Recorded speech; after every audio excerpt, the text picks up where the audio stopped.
I'm John Wintersteen, Paradise Valley, Arizona. I just retired after 13 years as the police chief.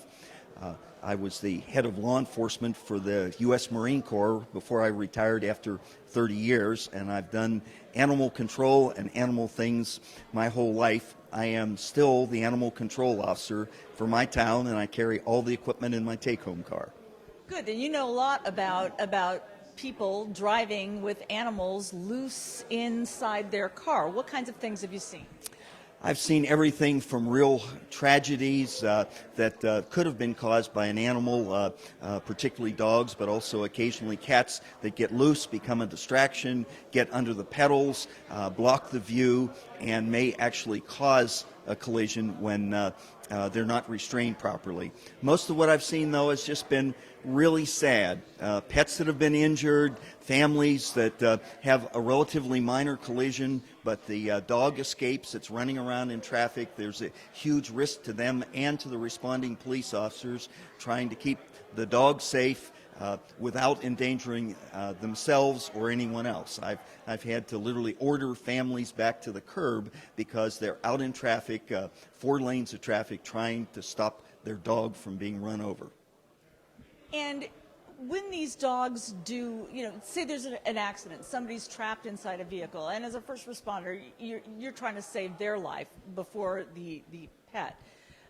What happens with these animals once the first responders show up?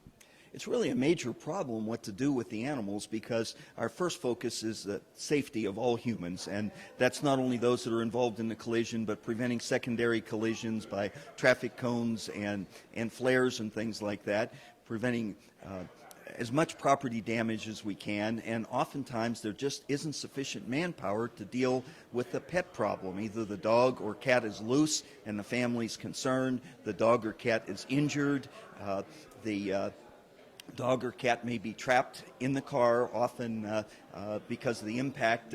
They hit the windshield and then they're injured, they're on the front floorboards, and often they represent a danger to the paramedics as well as the police officers, because they're injured, they're frightened, they're strangers all around them, and if one of them reaches over or reaches to comfort them or assess whether they're too injured to actually pick them up and remove them, they may get bit right there.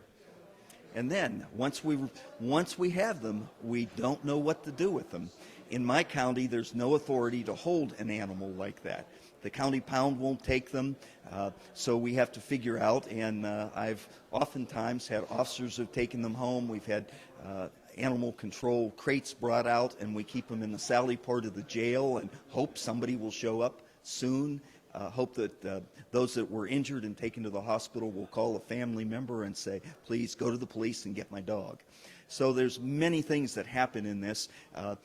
I am certainly very concerned with injuries and the safety of humans, but I'm a dog guy. I'm a longtime dog and cat lover, and it's also very painful to see an injured dog, see a situation where as a cop you have other priorities. The whole idea behind Bark Buckle Up is to inform people about this is a safety issue, not just for the pets, but also for the first responders. What do you think about this concept of spreading the word? Well, I think it's something that's long overdue. I've been stationed in states that had no restraint laws for people, and seen a lot of pretty terrible things happen to pets that were loose in the beds of pickup trucks. Well, when you look at it of them loose inside the passenger compartment of a vehicle, especially if they're injured, if somebody else is injured, they're certainly frightened.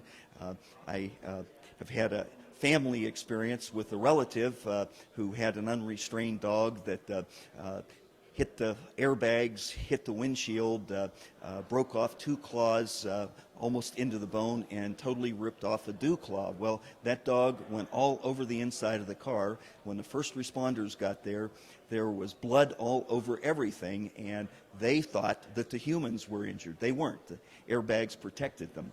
But it certainly created a situation for the paramedics and police officers of trying to assess who needs help the most.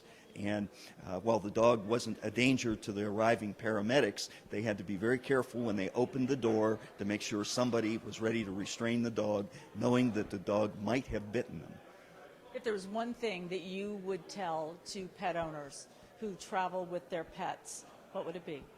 Well, to pet owners who travel with their pets, I submit every pet owner does. You may not make long distance trips, but taking them to the vet, taking them various places, that there is a danger.